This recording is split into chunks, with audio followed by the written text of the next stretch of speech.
don't waste your time trying to live someone else's life. You know, don't be trapped by dogma. Focus in on your own strengths, your own element, what you have to offer. Don't get lost in trying to become like someone else or pretend to be someone else. There's a beautiful, one of my favorite quotes by Einstein and then Steve Jobs again. Einstein said, if you judge a fish by its ability to climb a tree, it will spend its whole life believing that it's stupid. And too many of us are fish trying to climb a tree. Too many of us are monkeys being taught how to swim. Too many of us are lions being taught to live like cats. We're not getting to live in our element. So my second piece of advice is live in that element that you've naturally been given. Don't try adopt another. You know, we've all got a special genius inside of us. It was Steve Wozniak and Steve Jobs, this conversation. Steve Wozniak, for those who don't know, is the tech guy behind Apple. He practically invented the technology and the software and everything. So Steve Wozniak looked at Steve Jobs and he says, this is in Walter Isaacson's biography of Steve Jobs. Steve Wozniak looks at Steve Jobs and he says, what do you even do? He said, you're not a coder, you're not a designer, you're not a marketer, and you're not an engineer. What do you even do? Imagine challenging Steve Jobs. And Steve Jobs replies, he says, musicians play their instruments, I play the orchestra.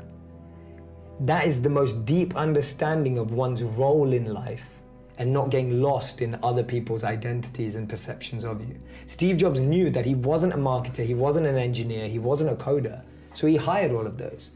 But he played the orchestra, he brought it all together. And that's when you find confidence in your own role, you won't be envious of anyone else. How many of you have a crazy dream or a crazy goal? I want you to write out in the comment section, what is your crazy dream? The dream that keeps you up at night is the real dream you should be chasing. But to chase that dream, to find that dream, to make that dream a reality, you need a strategy, right? A dream without a plan is just a wish. Tony Robbins said that, right? A dream without a plan is just a wish, right? Without a strategy, without a guiding philosophy, without guiding principles, without actually creating a clear plan. I used to have this economics teacher, and I want you to think back to school as well. Maybe you had one. I remember this economics teacher. He walked in to the classroom, and the first thing that he wrote on the board, he didn't even tell us his name. We didn't even know who he was. And he turned up, he went inside the classroom, and he wrote on the board, he said, failing to prepare is preparing to fail. And all of us just burst out laughing. This guy hadn't even told us his name yet. But on the board, he wrote, failing to prepare is preparing to fail. And now when I look back at that, and as I grew up and hopefully became a bit more mature than I was in high school, I remember thinking about that statement. I'm thinking, how true is that? That when you're not prepared for something, you miss out on unbelievable opportunities. Now, I'm not saying good things don't happen spontaneously. Sometimes things happen by chance, randomly, etc., with a reason. But when you're prepared, you can capitalize on things in a huge, huge way. Mark Zuckerberg said it brilliantly at Harvard. He was saying that finding your purpose isn't enough. You have to help other people find theirs. And I know you're passionate about this. Whatever that definition is, but it has to lead everyone. So whether I meet a celebrity, an entrepreneur, or whether I meet someone who's starting out, I'm always asking them the question, how can you use what you have to make a difference in the life of other people? Yeah. Because if you start there, everything else will work out. But if you're starting from the point of what am I gonna get, then you're always gonna feel disconnected. And I see that. I see people who live like that and feel pain in their lives every day. I see that. It's not like some conceptual philosophy. We see it. I see people who are only in it for themselves and they feel disconnected, dissatisfied every single day. And then you see the other extreme where people are just trying to give too much more than they even have themselves, and they also feel disconnected. Right. And again, and they have nothing at all. And they have nothing at all, right? So we know, again, attachment and aversion, two sides of the same coin. So we want to be in that dynamic balance of growth, but always to give. Yeah. So I always think, how can I go 3 steps deeper so that I can move 3 steps forward so I can give 3 times as much, right? That's always my mentality. How do I go deeper to go more forward to give more? Yeah. And if I can get those 3 in action for that reason, see, it's all about the reasoning. You can do anything you like, but it's why are you doing it? Yeah, we know of course, that, right? Yeah. It's incredible that we root for underdogs. It's incredible that we want underdogs to win. Why? Because we're used to wanting our team to win. We're used to wanting the best to win. We're used to wanting to associate ourselves with people who are successful, right? We never go, oh yeah, I know someone who plays for that really bad team. Like, we don't say that, right? We say things like, oh, I know someone who plays for that really good team. I know someone who was MVP. I know someone who's the son or the daughter of the MVP. We try and associate or link ourselves to success. And when we do that, it in turn makes us feel more successful. It's one of the reasons why when your team wins, you say, we won, right? You say, we won. But when someone asks you, oh, how did your team do? And if they lost that day, you say, they lost. You rarely say, we lost. It's incredible how psychologically we distance ourselves from failure and we closen or liken ourselves to success. But the exception to that rule is the underdog. We all get excited by underdogs. We all get motivated by underdogs. We feel completely enamored by the story of the underdog. Prashant, underdogs are just simple-minded. They don't have expectations and don't have anything to prove to anybody. And Prashant, you've just hit the nail on the head. That's the principle I'm trying to get across. Actually, we should play like champions and train like underdogs. Why? Because the underdog works in a way not worrying about what anybody else thinks or believes. That gives you an edge. It gives you a phenomenal advantage when you're not actually worried about what will people say, when you're not concerned by, am I going to fail? Am I going to look worse? Is what I'm doing not going to succeed?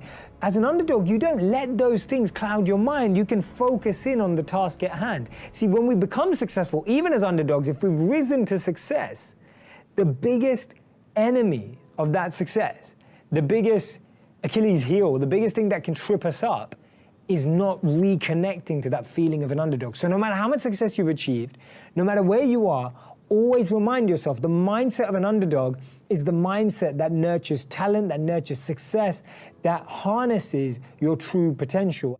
Almost 30, and I don't feel like I've accomplished anything in life. I made a promise to myself while I was at university that I would get a job that excites me every morning. But right now I'm afraid I'm not going in that direction. That note was written by a young person, and when I read it, my heart sank. I felt that way because I know so many people that are in that exact position. I remember when I decided to trade my 9-to-5 for a 24/7, it was because I wanted to do something that was meaningful every day. I wanted to do something that was purposeful and fulfilling from the moment I woke up to the moment I went to sleep. The one thing I didn't know before I started is how achievable that was, but also what it required. When I transitioned from my 9-to-5, or actually my 9-to-9, to a 24/7, I realized that I was going to have to work harder, smarter, and faster. And that step was full of fear, full of anxiety, full of insecurity, full of questions like, what will happen if it doesn't work? What will people say? Should I just have stayed where I was? I went through all of those emotions all at the same time, and then something came to me. I wrote down the various options that I had in life at the time, and I wrote a word above them that I believe summarized the experience or the result of what I thought that would give me. Some of them said ego, because I thought those career paths would give me a boost to my ego. Some said security, because there were certain roles or jobs I could take that would provide a certain level of financial security. And then one path said the word love, because I knew if I did that I would love every moment, even if it was truly challenging and sometimes really difficult to deal with. And that's why I'm here today making this video, speaking to all of you, because I chose the path that had the word love above it. Try that exercise, try that activity out to try and differentiate the motive, the intention behind what you're choosing and selecting in life. Now, just because you choose the word love doesn't mean that everything's going to be smooth sailing and that you're going to be successful. It's going to have its own ups and downs. And that's why wherever you go with your heart, take your head with you. It's always that same question. What's the ROI on social media, right? What's the ROI? Now, the funny thing is, your business, work, and service, my business, work, and service literally lives off of social media. So there's obviously an ROI. But the problem is we live in a world where we want everything to be measurable. And there's a beautiful Einstein quote that says, not everything that counts can be counted, and not everything that you can count counts, right? And we live in this world where everything needs to be measured. Like, oh, that video has 1 million views, how many sales did you get through that? But it's like, life doesn't work like that. There's a load of adverts and billboards on the street that the biggest brands pay for that don't convert into direct sales. Do you think that Coca-Cola looks at the billboard out there and goes, how many people saw that advert today and how many people bought a Coca-Cola because of that advert? They don't have that number. It doesn't exist. And they're one of the biggest brands in the world, but they still do it. So social media video is just a new billboard. And the biggest brands know that the more you see it, like, I mean, this is funny, I saw this today. I saw a big billboard outside of my hotel that has all the Jenners and the Kardashians wearing their Calvins. Have you seen it? Yeah. Right, I saw it straight away this morning. Then I saw it on Instagram, and then I saw it everywhere. So already, I've seen it in 3 places. Now, I don't need women's Calvin underwear. But the point is that I've seen it in a million places. So anyone who's not using video hasn't understood that more people are gonna see video than anything else. And not just that, video is so much better than a billboard. You can say so much more. Right. So for me, it's just a lack of seeing opportunity. There's a great, I think this is a old tale, it's not true, but it's told that when Nike first went to India, they went there, and it's not Nike, it's any sneaker brand, it's a nice story. And when they first went to India, they saw everyone was barefoot. So the first reporter came back and said, oh, there's no market there because no one wears trainers. And then the second reporter went there and he said, oh, no one wears shoes. And then he came back and says, we've got a huge market out there, right? And it's the way you see it. Someone saw no one wearing shoes as no market, but another person saw everyone not wearing shoes as a market. Right. And that's what video is. That you can sit here and debate the ROI on video for as long as you want. But the truth is, every major brand has invested in a front window that may not translate to direct sales or work or whatever it is. Right. But it does. Do you think every brand should be using video? Every brand should be using video. There's an incredible study in 2017 that said the most successful people in the world, healthy, wealthy, and wise, choose education over entertainment. The impact I want to have on the world is I want to transform and revolutionize the entertainment industry so that it becomes educational without anyone knowing. So it's still completely entertaining. It's still like watching Netflix, but you're learning about human behavior, the mind, neuroscience, and everything without even knowing you are. To me, that's the greatest win that we can have for our society. How many people are gonna quit watching Netflix and reading a book every night? I don't know. But if we can make that book come to life on Netflix, that's gonna change the world, because that's what people are gonna consume. So for so long, media has been used to numb people, to switch people off. If we can use it to excite, elevate, enlighten people, not by like the cheesy way of like, oh, let's follow someone through their journey of enlightenment. It's not like that kind of stuff. I mean, like really entertaining programming where you can learn by being entertained at the same time. If I can do that by changing the most powerful industry in the world, then I will feel that I've had somewhat of an impact. Because that way I think we'll reach the world without having to get everyone to change their habits too much. My thing is, how do we meet people where they are and really deliver a message and a powerful expression of love? And to me, that's the highest form of compassion. The highest form of empathy, love, and compassion is to meet people where they already are, rather than expecting them to change. My daily practice is to refine my intention. The biggest weeds that we all get is on our intention.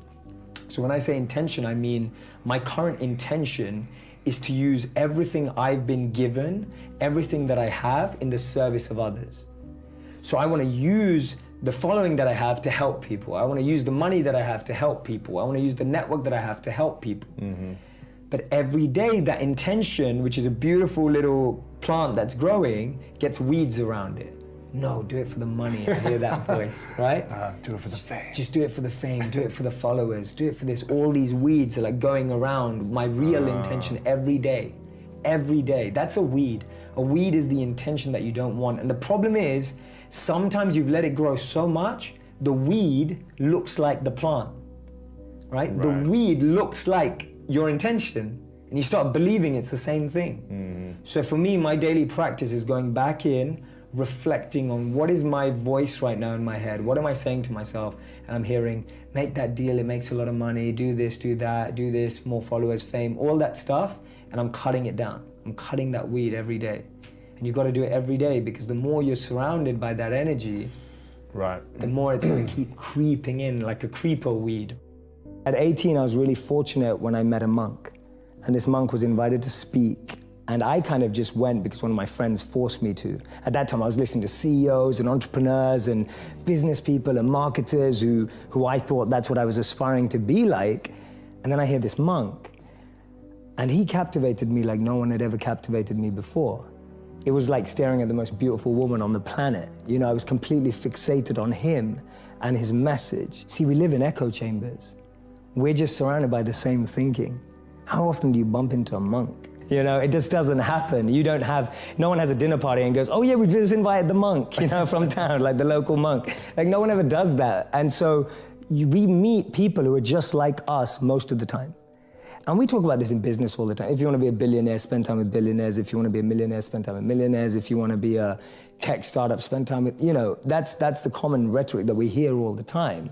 But what if you want to find purpose and master the mind? There's no one better than a monk who's mastered the mind. So for me, the first step is just opening yourself up to new experiences and new role models. Because most of us can't see ourselves in people, so then we try and fit ourselves into the boxes that we do see. And I mean, there's this beautiful quote that I've been saying it everywhere, and I wish I wrote it, but I didn't. So it's by a philosopher and writer named Cooley. And he said that today, I'm not what I think I am. I'm not what you think I am. I am what I think you think I am. Right? And just let that blow your mind for a moment. It's so powerful. I'm not what I think I am. I'm not what you think I am. I am what I think you think I am. So we live in this perception of a perception of ourselves. Hence, my identity is made by what my parents think I should be. My identity is made up by what my college or university thinks I should achieve. While you're living in that bubble and that echo chamber, getting to what you really want to do is impossible, because maybe that just doesn't fit. And I think so many people feel that way today, that they don't fit into the current education system. They don't fit with the 3 or 4 or 5 careers that you're taught exist. So that process of self-excavation and actualization first requires being exposed. You can't be what you can't see. If I never saw a monk, I would never have wanted to be a monk. If I never meet a billionaire, I wouldn't want to be one, because I wouldn't know what that feels like. I don't know what it looks like. I don't know what it takes. And I think that's the biggest challenge of our society, that we're not exposed. So that's the first step, being exposed to unique experiences and role models. Second step is finding that experience or role model that you're passionate about, and exactly like you said, taking it seriously. Shadow them, network with them, spend time with them, observe them, even from afar. It takes that observation, being addicted to observing that person's lifestyle. And then the third step is going yes or no. Does that work for me? Not everyone who's going to go off and become a monk is going to feel like the way I did, and that's cool. But not everyone is going to go and follow and shadow a billionaire and go, that's exactly the lifestyle I want. They may want the result, but do they want the hard work that goes with it? And so for me, that's the third step. It's observing, focusing, shadowing, getting as close to the process of that individual, and then going yes or no. Do I want that process? Not do I want the result? Everyone wants to be that monk who's fully enlightened, you know, can walk through, has an incredible aura that people just gravitate towards. But when you realize he has to wake up at 2 a.m. every day and sleeps about 4 to 6 hours, you're like, you know, I don't want to do that. That doesn't sound like me. I'd like you to fast forward to 70, 80, 90 years old, right? Fast forward in your mind to that age, 70, 80, 90, 100, 110 if you're really optimistic, whichever one it is. And I'd like you to write down what will be the things that you'll regret that you didn't do. Imagine you're that age, ask yourself the question, what will I regret that I didn't do? Not what you did do, but what you didn't do. Write it down, make a long list right now. Get a pen and paper out and write it down. Don't do it on your phone, don't do it on your laptop. Actually get a pen and paper and write down your answers. What will be the things that you regret that you didn't do, right? Really think about it. Will it be, you know, learning a new language? Will it be moving home? Will it be telling someone you love them? What will it be? What would it have been? Write it down right now. Now, the incredible thing about this question is that you're using the future to empower the past. Whatever answer you have in that question, whatever your answer is, you can do it right now, today, starting today, because you're not that age yet.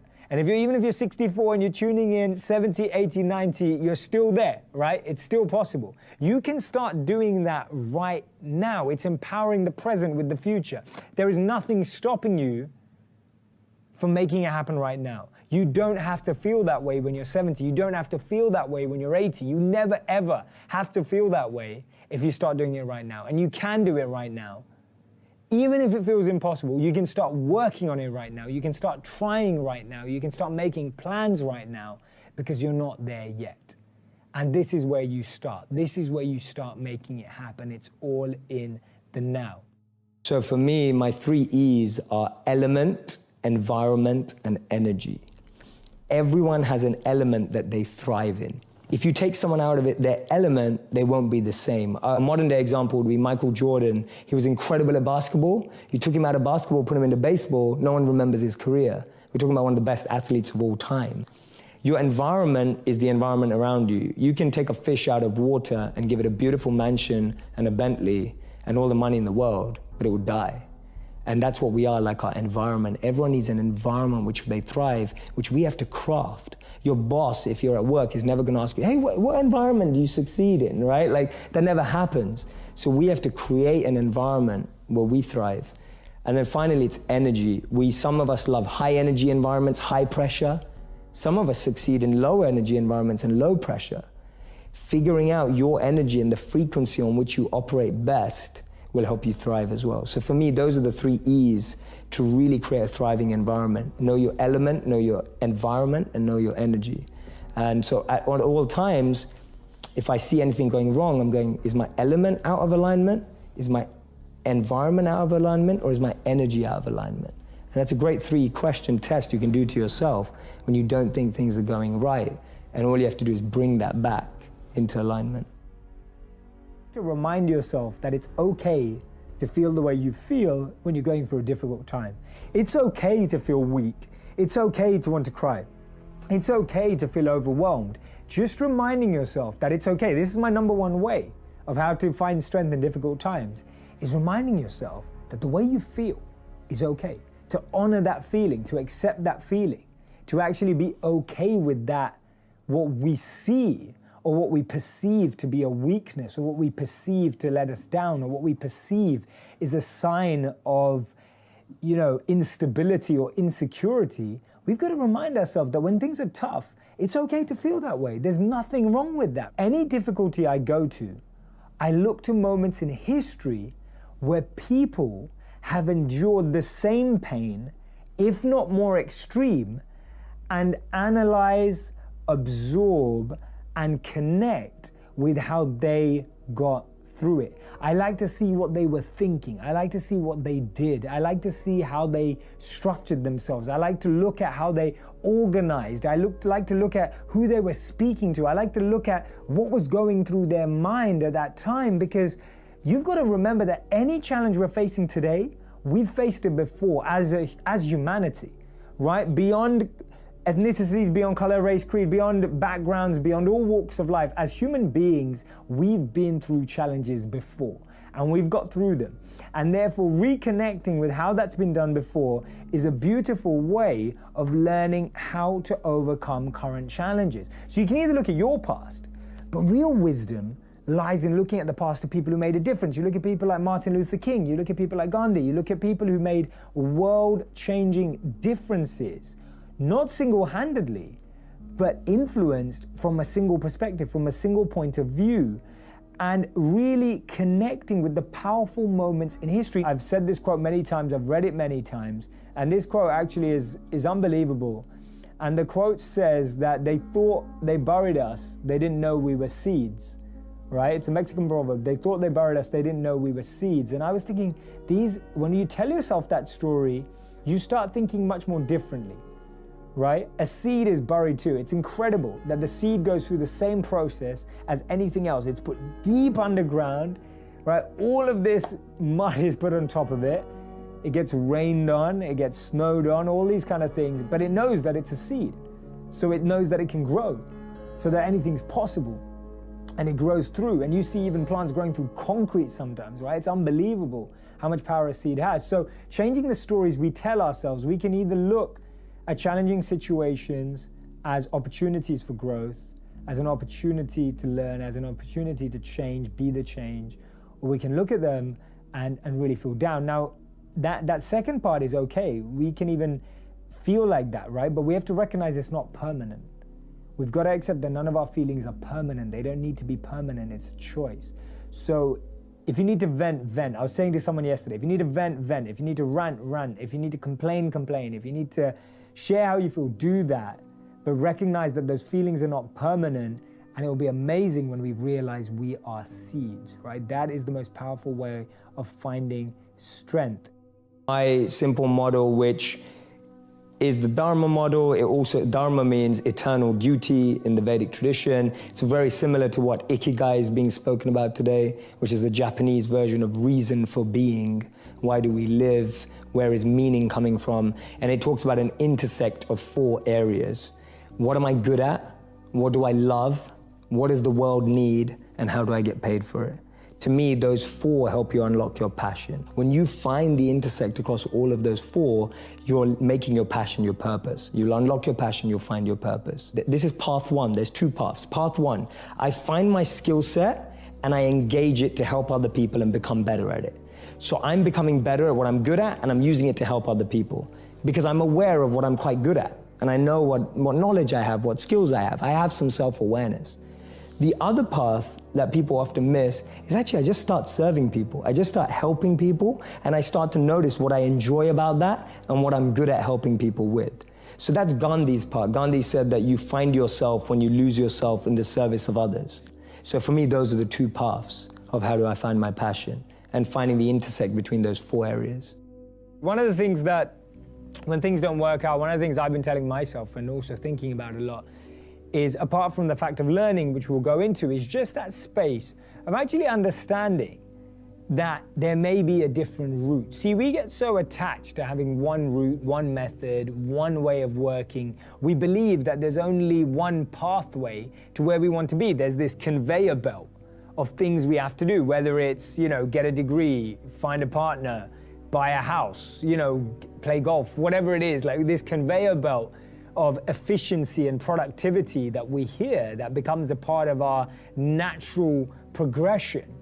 And when that breaks apart, that's when we start to worry. That's when we start to think. But notice that actually it's a lot better when that happens earlier in life. See, regret has some really important roles. The first one is that it helps us make sense of the world from our perspective for one of the first time. See, most of us have spent our lives learning what's important to us based on maybe what families thought, what communities thought, what parents thought, what education taught, whatever it is. When you start regretting something, when you think you did something wrong, when you start thinking that I could have done something differently, you're making sense of the world from your perspective. It's crazy how powerful this is, right?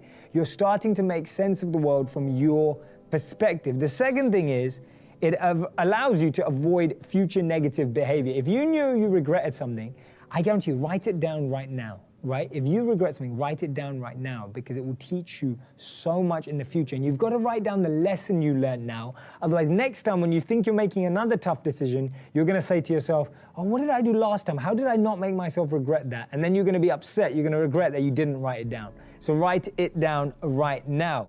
Life for me is a life, and this applies to a company, an organization, an institution for me, is an ideal life is when we all have a head, a heart, and a hand, all 3 elements together, working in alignment. Without one or the other, we start to lose something. If you only have a head and a heart, you'll find that life is stable. And define each of those. Yeah, sure. So a head is the clarity of vision. What you want. What you want. Knowing what you want, the way you picture life, and being able to navigate and make the decisions to get there. That's a good head. A good heart is being able to understand what your intuition and heart wants, being able to connect and tap into that understanding deeper and beyond the vision you may have painted for yourself. So I often say to people that you'll get to where you want in life, just not in the way you imagined. And that's because the path that's paved up and down is far different to the path we pave. So you can have a great head and a great vision and a great mission and know where you want to go, but if your heart's not able to have that resilience and be able to adapt and have compassion and care and all of that, then you're not going to be able to make the toughest decisions without your heart. But to be able to realize that we need to care and be sustainable and long-lasting requires a heart. And a hand is that service, wanting to pass that on, that which you have, wanting to give it forward, pay it forward. The idea of serving with what you have, I often say to people, your passion is for you, your purpose is for others. Your passion makes you happy, but when you use your passion to make a difference in someone else's life, that's a service, that's a purpose, and that's the hand. So those are my 3 elements of an ideal life.